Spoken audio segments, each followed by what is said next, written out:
Hi all, this is Once and Future Gamer and welcome to another Pokemon challenge. Last time we had a solo run through Pokemon Fire Red as we sought to see if I could beat that game with just a single Wingull. Today though, we are doing something different. We're going for a team run as we head to Pokemon Crystal and answer the question of if I can beat it using just HM moves. Okay, so in this game there are 7 HM moves and not all of them are any good. There is Cut, which is an underwhelming move. It's low power and not even 100% accurate. Fly, which I personally don't rate due to, again, not being 100% accurate and taking 2 turns to execute. Surf and Strength, which are probably the best of the bunch. Flash, which is nigh useless in combat. Whirlpool, which I'd also say is pretty useless due to the accuracy. And Waterfall, which isn't bad, but not better than Surf. So, not much diversity in terms of moveset. Plus, their availability is sporadic. We don't even get an attacking move until just after the town with the second gym. I'm disregarding Flash for this reason. This challenge was suggested by Patreon Jason Cabannock, and there will be an Emerald one later on in the year, more than likely, as the second part of this submission. Thanks for watching folks, the rules are on the screen throughout, it's not on there, but I will be playing in set mode too, just for that bit of extra difficulty. If you do enjoy what you see, then like, subscribe and ring that bell. Let's get this on. I'm not changing the starters around this time, and you might have guessed from both the thumbnail and the right of the overlay that I'm going to pick Totodile as my starter, since Feraligatr can learn 4 HMs. And I think it's about possibly my favourite of the 3 Johto starters, though there's not a lot in it. Meganium and Typhlosion can only learn 2 HMs each, Cut and Strength, I think. I don't hate the Johto starters, I think all 3 of them are decent enough designs, even Meganium. I love them infinitely more than the Galar starters, which is probably the greatest parallel to them, as it was the first time since Gen 2 where we had single type starters. I don't think I'm going to bother with nicknames here. The only part of the UPR I've used is for enabling impossible evolutions. I'm not saying I will use something that needs to be traded to evolve, but I want the option. Maybe I might fancy using a Kingdra or a Golem. I don't think I've ever used a Golem in a Pokemon game, and now I think about it, to be honest, this probably won't be the first time either. I do want utility, or as much utility as I can get when it comes to using HM moves. The run doesn't begin until just after the second rival fight, so having beaten Rod, we make our way into the Ilex Forest and acquire the Cut HM, which is where the run begins properly. I tried to avoid fighting Bugsy before this to make it the challenge. I did look to see if any Pokemon in this game get HM moves at a low level, but the only Pokemon that learn HM moves naturally are Goldeen and Seaking with Waterfall, and they don't get that until at least level 30s. Now, with the greatest will in the world, I'm not training a Goldeen up to level 38 outside New Barktown just for that reason, because the rest of the run will probably suddenly become very, very easy after that first few hours where I want to stick pins in my eyes due to trying to overlevel something on very weak Pokemon. Just to make things fair, until I do acquire the first HM, I'm only going to use my starter, rather than levelling everything up before the run is officially underway. I did catch a Poliwag, since Politoed can learn 4 HMs, and thus, once I've got Cut in hand, I begin to switch train it. However, I can't use the Poliwag / Poliwhirl when it evolves until I get an HM it can use, which would be Surf in Ecruteak City. I do need to get 2 more badges to be able to get to that point, alas. Let's go and start to amend that situation. I decide to go and fight Bugsy, and it's just going to be Croconaw entering the spidery octagon as we battle for the second badge. Croconaw being able to be used here is a nice change because it's surely better than what we normally have, absolutely.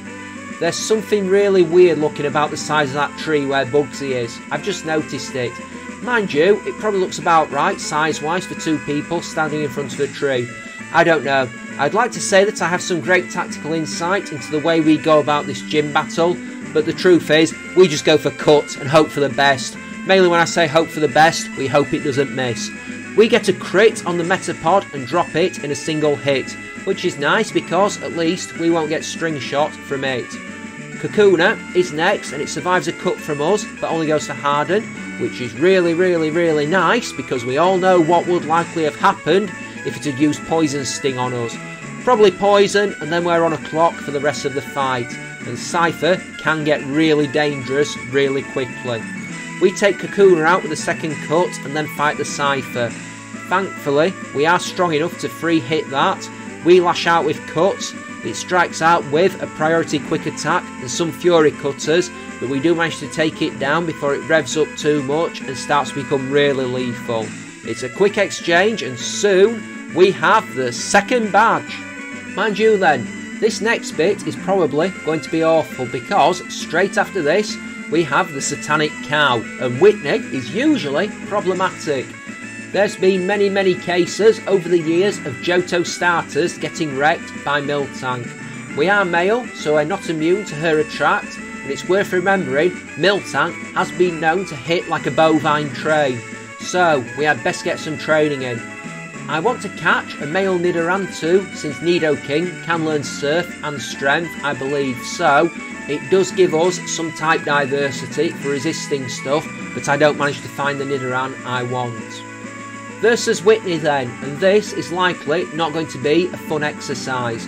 I mean, I think a lot of the psychological dismay people have versus Whitney is just a childhood throwback, but it doesn't mean that the Miltank isn't an obstacle at this point in the game. It has good stats, it has a pretty decent moveset, and it's not like Cut is a premier move either, so we've got to do our best to get past her. Once we do, we can get Surf and potentially Strength as well if we really want to advance on. But yeah, Clefairy is a 2-hit with Cut, the second one being a crit, and that's always just an absolute kick in the teeth, isn't it? When a blow that would have killed anyway ends up being a crit. The only blow Clefairy lands is a Metronome, which turns into Bind and hurts us a bit. We are at level 29, and if it doesn't prove doable versus Miltank, I do have an ace in the hole. Once Miltank comes out, we go on the assault and start cutting with our claws, and thankfully she doesn't go for attract, which is massively fortunate. She goes into rollout and starts hitting us with that, all while we are trying to land blows hard. The benefit of rollout is that she's locked into it at least, so no attract and no milk drink. She misses the third rollout, which is great because the move is starting to pick up both speed and power, but then we miss a cut, which isn't ideal. We do have to shrug off a stomp, but soon we do bring the Satanic Cow down for a victory. Nice one indeed!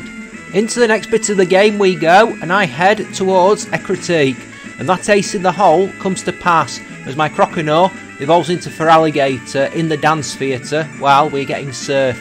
And continuing, we also do some switch training on my Poliwag, which is going to get a whole lot easier the moment that we get Surf, since switch training is really annoying.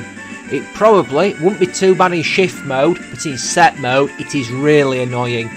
I also make a beeline for Olivine to get strength, and on the way there, Poliwag evolves into Poliwhirl, which is pretty good, I'll say that. I do want to add 2 more Pokemon to my team, but neither of them can be gotten until the daytime, which is a few hours away at time of recording the gameplay. So I head into Olivine and get the Strength HM. I go back to the National Park and catch myself a male Nidoran, which will be useful eventually, but not right at the moment. Can't get it until the daytime, which is why, despite looking for ages, I couldn't find it before. Next fight I'm going to do is the rival fight in the Burn Tower, since I need to get the 4th badge in order to properly progress the game.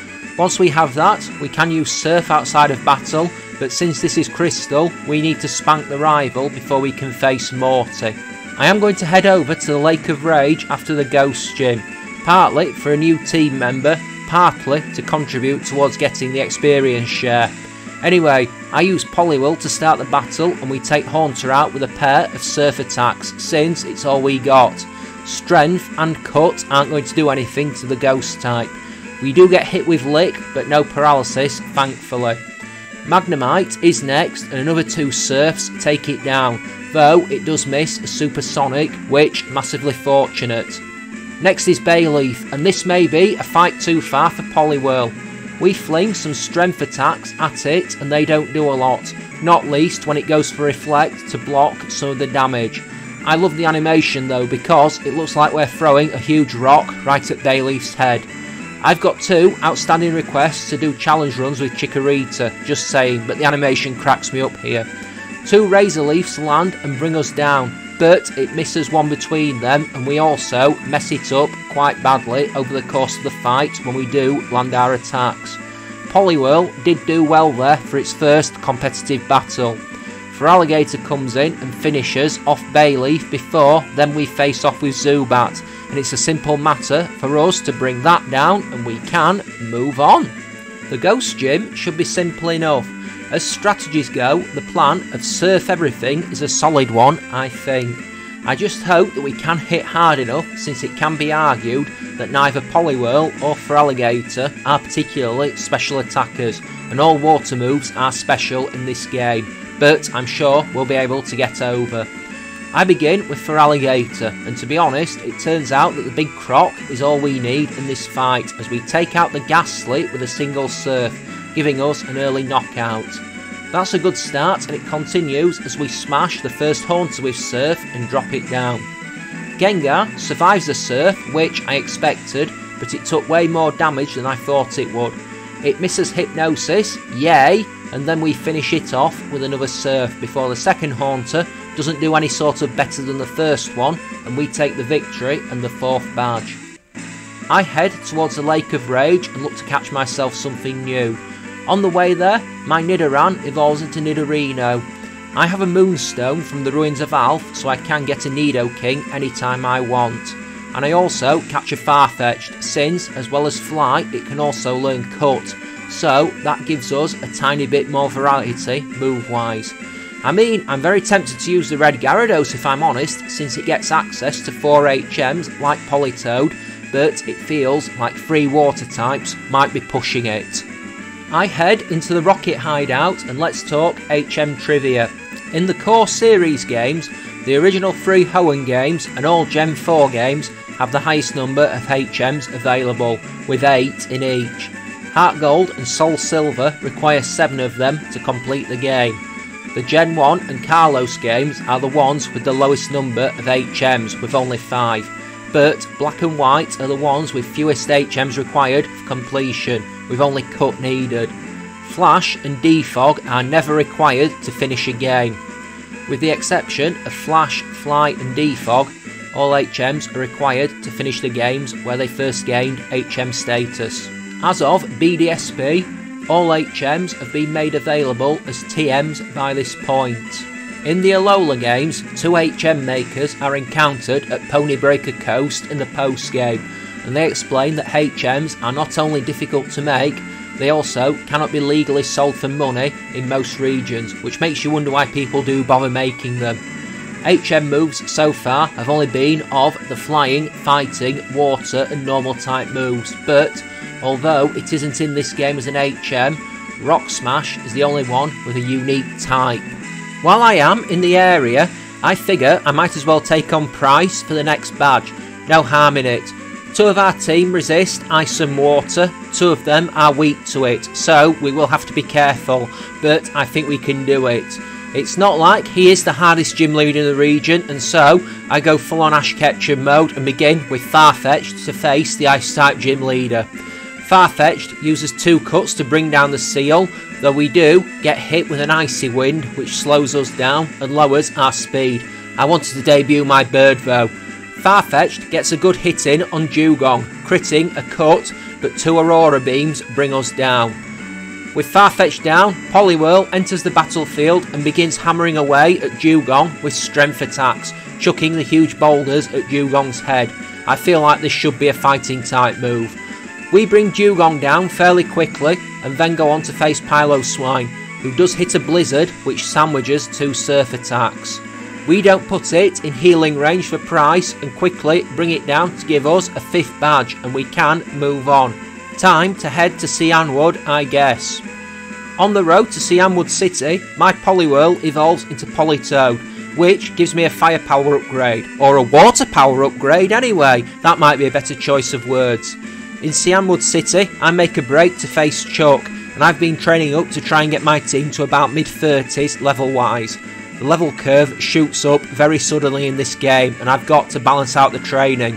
This will probably be my final team. Eclectic, no?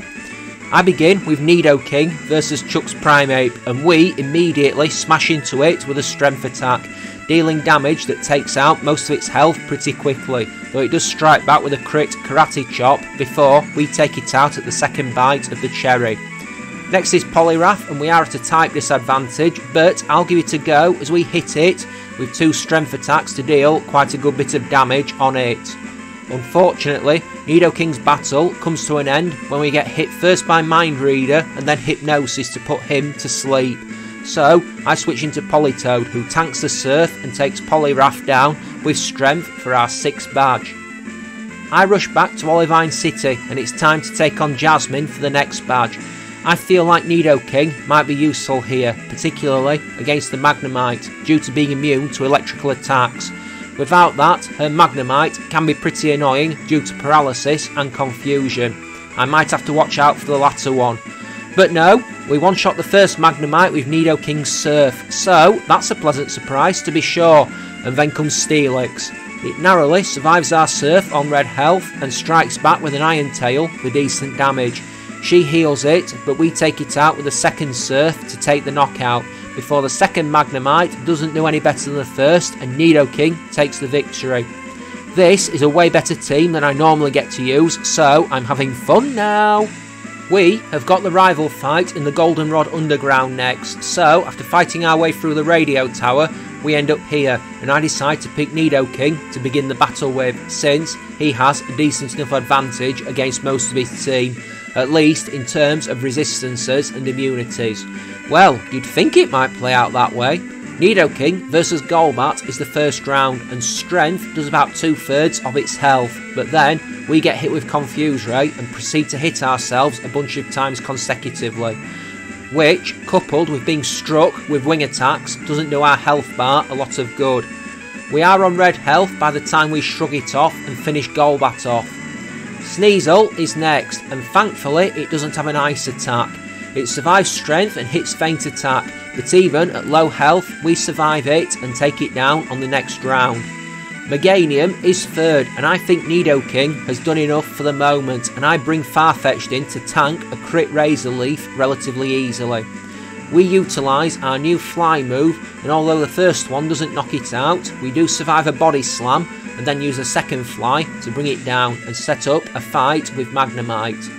Farfetch'd can't hurt it, so I bring Nidoking back in to face a Thunder Wave. We drop Magnemite with Surf, and then Nidoking faces Haunter. It narrowly survives Surf and then drops Nidoking with Shadow Ball, so Politoed comes in to finish Haunter off with another Surf. We've got a bit of walking towards the last gym now and the trek through Ice Path, so how about I talk about what's ongoing with the channel. I am writing this slightly before the middle of March. I'm actually recording this bit on April Fool's Day, believe it or not. So, middle of March, I just started playing Resident Evil 6.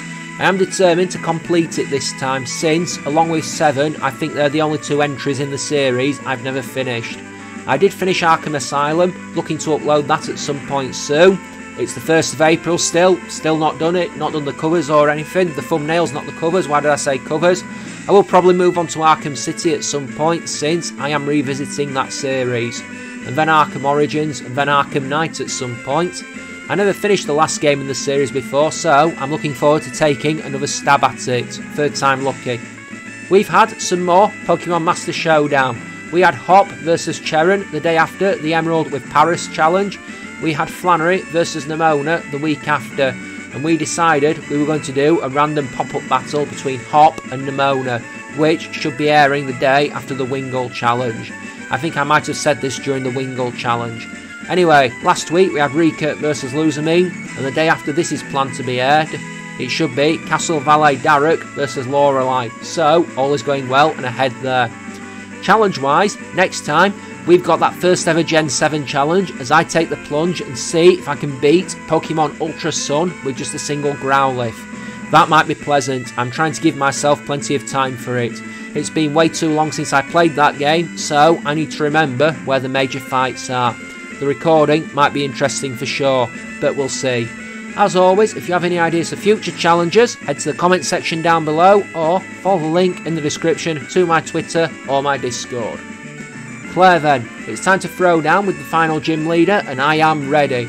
I mean, we need to be careful because of paralysis and the Kingdra can be annoying, but I think we're probably going to need to throw hands with strength and cut. That paralysis can be risky and they do have super effective moves against my team, but we'll see what we can do. Anyway, I begin with Farfetch'd versus Dragonair number 1 and we start to trade blows. We land a fly into it and do over half, but it does paralyse us with Thunder Wave at the second attempt. We then get paralysed 3 turns in a row because of course, and it hits us with 3 slams because also, of course, before we do finally take it down with cut. Dragonair number 2 comes out and Farfetch'd Goose is cooked, we go down to a Thunderbolt. Nidoking comes in and we do take the Dragonair down with a pair of strength attacks, but we do also get blasted with a crit Dragon Breath, so that's a bit of an ouchie, but no paralysis. Third Dragonair is the one that has Ice Beam, and we get hit by that, but we don't get taken down, and we can drop it with 2 strength attacks. So if that's out of the way, we face Kingdra. Although we land a strength, Kingdra's Surf brings down Nidoking, and I bring in Feraligatr. We hit it hard with strength while it goes to Smokescreen. I am worried that she will heal and will miss our attack, but we connect with strength, and with us being in knockout range, we bring it down for the final badge. On the way to Victory Road then, and I get in some more training ahead of the rival fight, just to be sure that we can overcome them. I mean, of the Elite Four, I don't think Will should be too much trouble, but I want to be sure that we can brute force our way past him without too many problems.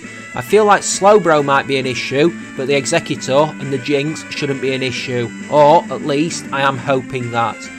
Koga probably won't be an issue unless his Crobat and Muk start doing annoying stuff with evasion tactics, but Venomoth and Ariados should be easy prey to Farfetch'd.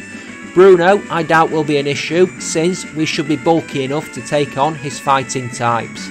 I don't know if Farfetch'd will reign supreme there, but there's a chance. Karen could be annoying, but given her Umbreon normally causes stat debuffs with Sand Attack, we have a way around that this time for sure via switching, so hopefully the rest of her team isn't too bad. I don't think we'll struggle too much versus Lance, but we need to be able to overpower him for sure, as well as getting around Thunder Wave since we don't have super effective moves for the Dragonite. I was thinking of using the Dratini from Dragon's Den and training it up, but probably not going to bother at this point. It feels like a Dragonite is probably going to be more trouble than it's worth in terms of making things too easy. It can learn 5 HMs in Gen 2, and to be honest, with those claws, I'm surprised it doesn't get cut as well, but something to consider I suppose. In Victory Road, we've got the final rival fight, and I have got everyone up to level 50 ahead of the next bit of the game. It is weird having to balance the team out rather than having one super strong Pokemon at this point, but a nice change. I begin with Nidoking versus Sneasel. I think I might have been expecting Golbat again, but we down the Sneasel with a single strength for an early first knockout. Next is Kadabra, and we go for the strength again, and given it has the resistance of a wet paper bag, we take it out. Golbat is third, and we take it out with a strength and a surf, though we do get tagged with a crit wing attack in exchange, which doesn't help. Bit annoying, but what can you do? Meganium is fourth, and I swap into Farfetch'd, and we have to shrug off an attack before we start hitting flies on it. It doesn't help that it uses Reflect. We get hit with a body slam, but thankfully no paralysis as we bring it down. Magneton is next, and I swap back into Nidoking, and we start smacking it with Surf attacks. Negating the Thunder Wave is nice, the Sonic Boom doesn't do too much, and we bring it down, before we take the Haunter out with Surf to give us victory. At the Indigo Plateau then, and here is our team and our stats and our moveset. So, levels range between 57 and 50. Farfetch'd has sort of gone by the wayside a bit, but bar maybe a few fights with Bruno, I'm not sure how much use it will be. I mean, I fully expect Nidoking and Feraligatr to be our heavy hitters as we go through, but maybe, just maybe, Politoed might come good. But it is nice to have a bit of variety in our challenges, use some Pokemon that I haven't used before. Well, Politoed and probably Feraligatr. In challenges, I've used Nidoking before in the Fire Red with no stab run, and I know I did Pokemon Y with a single Farfetch'd. Did I do Gen 1 with the Duck? That feels familiar. Having checked up, I can confirm I didn't. It might have been on the table at some point, I suppose. Anyway, take your guesses on if we can do it at these levels or not. Right now, folks, let's do it. Willie's first, and I figure I might as well begin with Feraligatr. Start off strong and fight as I mean to go on. He's never usually the hardest, but there's always the need to be careful because he does have some bulk on his team in Slowbro and Exeggutor. Anyway, Feraligatr goes down to the first Xatu because, and this is infuriating, we do massive damage with strength and then get confused, and somehow we fail with like 6 cuts in a row due to some of them missing and self-abuse with confusion. That was incredibly annoying. Nidoking comes in to finish Xatu with strength. Nidoking also one-hits Jinx with strength, and then it's the turn of Slowbro, who we free hit with strength, thanks to it wasting its turns with Amnesia and Curse. Not good while a large purple dinosaur is trying to beat you unconscious. The second Xatu is a 2-hit with strength, but we do have to shrug a psychic attack off to go into battle with Exeggutor at the end. I switch into Farfetch'd and we get hit with Psychic before going into Fly. Unfortunately, while we are in the air, it goes for Reflect and survives 2 Fly attacks before taking the Farfetch'd out with Psychic. Politoed comes in to finish the fight and drops Exeggutor with Strength. 1 down at least. Koga then, and I begin with our Farfetch'd this time, largely because it'll be pretty good against his opening Ariados, so I'm pretty confident there. It'll be his later battle Pokemon that will turn out to be problematic, I am sure of it. Let's get it on anyway. Ariados does go for double team, but even with Fly's less than optimal accuracy, it isn't an issue and we drop it. Forretress is next and we switch into Politoed. It goes to Spikes, but we end it with Surf. Venomoth goes down to a crit Surf in the next turn, and then we have to face Muck, and we drop it with 2 Surf attacks, although it does go for Minimise, and I admit to worrying about missing attacks. Last is Crobat. It is faster and goes for 2 double teams, but they never affect our moves, and we manage to take it out with Strength and Surf across 2 turns to give us victory. It is time for Bruno, and I need to remember that I can't use Fly easily on Hitmontop due to it having Detect. I recall that from a long time back when the games were first introduced, because when I went to school there was a kid who had the game before anyone else. He had a Ho-Oh in this fight and kept trying to use Fly on the Hitmontop and kept failing. Instead, we use Cut a bunch of times while it keeps landing quick attacks on us, and I genuinely wonder if it doesn't have a better move for us in this circumstance, since I know it also has Dig. When we bring it down, Onix is next, rather predictably. I swap into Politoed to tank the Rock Slide, and then we strike out with a Waterfall to bring it down, since Onix is not really his most concerning option. We take Hitmonchan out with Strength and Surf, getting tagged with an insipid Thunder Punch in exchange before Hitmonlee is the next one out. We do drop it with Surf and Strength, but it smacks the Frog with a crit high jump kick in the exchange, which very much not pleasant. Machamp is last. We trade blows, Surf and Strength, and even a Whirlpool for some chip damage after he heals the 4-armed combatant. But we are lucky that Machamp doesn't land every attack as we go on the assault. A Cross Chop puts us in red health, but we get to the point where we can drop it with Waterfall. 3 down! Karen then, and it's time for the decisive battle against the 4. Her problems are well known by this point, so how will we deal? That's the big question, isn't it? Umbreon is a pretty annoying Pokemon to deal with in single Pokemon runs. We begin with Nidoking and hammer into it with a Strength straight off the bat, and get the flinch thanks to the King's Rock we're holding. A Surf and another Strength take it down. It only goes for a feint attack in exchange, which isn't a problem. Vileplume is next, and we go into Farfetch'd, immediately getting paralysed with Stun Spore. I don't want to chance a 2-turn move now and start landing cuts instead, while she locks herself into Petal Dance and even hits herself in confusion before we finally drop the overgrown Bloom. Feraligatr comes out to fight Gengar, who goes to Curse straight away, but we take it out with Surf. To get rid of the Curse, I go into Politoed for Murkrow and shrug off a Feint attack straight away before we take it out with Strength and Waterfall, having to weather another Feint attack in exchange. Last is Houndoom and we surf it all the way, baby, to give us the win. Champion fight then, and I'm not sure how this might go. We might just run out of steam here, but hopefully we can make it through. I'm not scared, just wary. That's probably a better way of putting it, as we make the choice to start with Farfetch'd versus Gyarados. Seems a little unfair, I know, but what are you going to do? We go for Fly while it goes to Rain Dance, and it does not do much damage.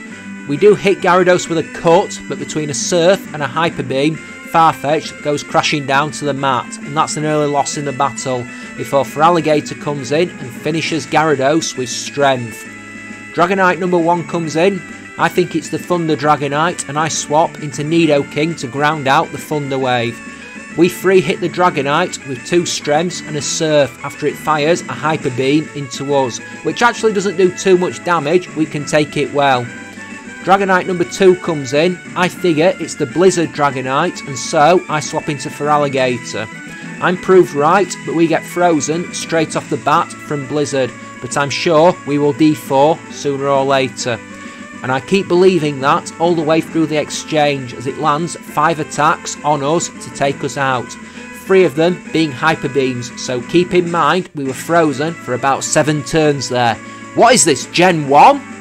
Politoed comes in, and thankfully Dragonite has to recharge after ending Feraligatr, so we can land 2 Strengths on it before it fires the Hyper Beam into us, but again, not an issue as we drop it with a 3rd Strength.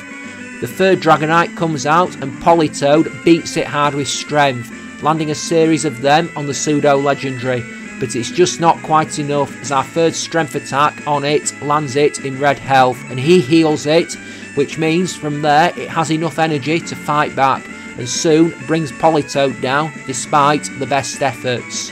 Nidoking is all I've got left, and despite getting hit with Outrage, we bring it down with 2 Strengths.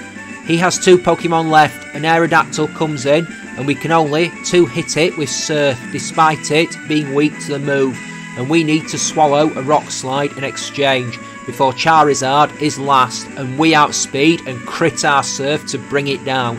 And just like that, we've taken victory over the champion in a first try across the board, much to my relief. We can go and enter the Hall of Fame with our team of HM slaves, but the run is not over yet. Remember though, this is a Johto game, so we've got the Kanto post game, and as per usual, I'm only focusing on the fights with first Blue and then Red. I really have to wonder what sort of level I'll need to be able to win that latter fight. The rest of the Kanto fights are never really worth talking about. When it comes to the battle with Blue, I begin with Nidoking to face Pidgeot, and I'm reasonably confident as we lose some health to wing attacks from the oversized bird, but our combinations of Surf and Strength can inflict some decent damage, and it's not long before we bring it down and we have to face Alakazam. I go into Politoed and we get hit with Psychic. Alakazam goes for a Reflect, but we crit our Strength and go straight through it pretty hard to give us a knockout, and that's 2 down. Executor is next, and so I go into Farfetch'd for this battle, and it's annoying. We do kind of get it into a loop where we're never in danger of being hit because we fly into the air to avoid the Solar Beam attacks, but Blue decides to go on a full restore fueled rampage, and he keeps healing Executor up when we do some damage to it. A bit annoying for sure, but it's all the sweeter when we do eventually take it down with Fly before Rhydon is next. I go into Feraligatr to tank the Rock Slide, and then we smash it down with Surf to nobody's surprise before Feraligatr smashes Gyarados with a crit Strength for 3/4 of its health, and as a little bonus, Gyarados misses Hydro Pump. Another Strength brings it down for the count, and there's just Arcanine left. and extreme speed does it no good. Feraligatr shrugs the priority move off, and we end it with Surf for the 16th and final badge. We have got the long walk to Red now through Mount Silver, and I'd be lying if I said I wasn't worried, because this has the potential to be a hard fight. It's not as bad as it is in Heart Gold and Soul Silver, but it's still worrying. I feel like we are probably quite underleveled for this fight, so that's not going to be an easy thing. It'll definitely be something we have to overcome, and I can't help but feel like we're going to take the loss and have to come back at a higher level. It's a prediction that is proven correct as we do the battle. Politoed is beaten by Espeon in a fierce exchange that results in it putting Reflect up and blasting us with Psychic. Farfetch'd is beaten and outsped by Venusaur, which is fair enough really, given the level disparity. And both Nidoking and Feraligatr are taken down by Snorlax because we just didn't have enough left in the tank after the fights with Espeon and Venusaur. So, I think we need to raise our levels and come back. So, I get my main 3 to level 70 and then step back into the Mount Silver arena, ready to take the challenge back up. Part of me does consider throwing it in due to the irritation in grinding these Pokemon up, but I persevere. Nidoking faces Pikachu, outspeeds, and it survives Strength before using Charm, and Red heals it, but a crit Strength brings it down. Espeon next, and Politoed comes in, and we hammer it with a Strength, but the Psychic attacks are just slowly too much, even with the leftovers, and Politoed goes down, meaning Feraligatr has to come in, and although we do lose about 100 points of health to a Psychic, we do drop it with 2 Strength attacks. Farfetch'd comes in for Venusaur, and we do about a third of its health with a Fly before going down to a Solar Beam Assault we just can't survive, and I bring Nidoking back in for the rest of the bout. Although it does try to charge up Solar Beam, 2 Strengths bring Venusaur down, and we're halfway there but lost half our team.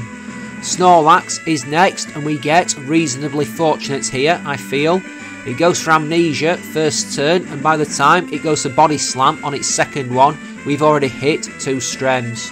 Our third Strength flinches it, and we take it down with the 4th Strength before Blastoise comes in, and I swap straight into Feraligatr to deal with the water attacks, hitting Strength attacks straight away, but I figure we're probably not going to make it. We do land 3 Strength attacks on Blastoise, but get hit with a quad of Surf attacks that overcome my starter and finally bring it down, meaning Nidoking has to finish the weakened Blastoise off with Strength. Just Charizard left then, and we call for Surf. This is the moment of truth, and the move crits, giving us the knockout and the win over Red, which is a huge sigh of relief, as I was almost all grinded out. And with that, we have won the run and can draw a line under this going forward. That was fun. It was different for sure, and I wasn't entirely sure what to expect, but we made it through and out the other side. Like I said somewhere, I know this isn't an original idea. I am aware that HM only runs have been done before, but I hope that you did enjoy. Thanks for watching. If you did enjoy, please leave a like, smash away at that subscribe button, and chatter away with a comment.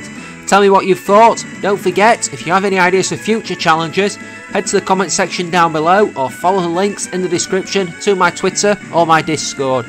Join me again next time for another Pokemon challenge as we head to Alola for the first time ever and see if we can beat Pokemon Ultra Sun with just a single Growlithe. Something I'm certainly curious to see how it plays out.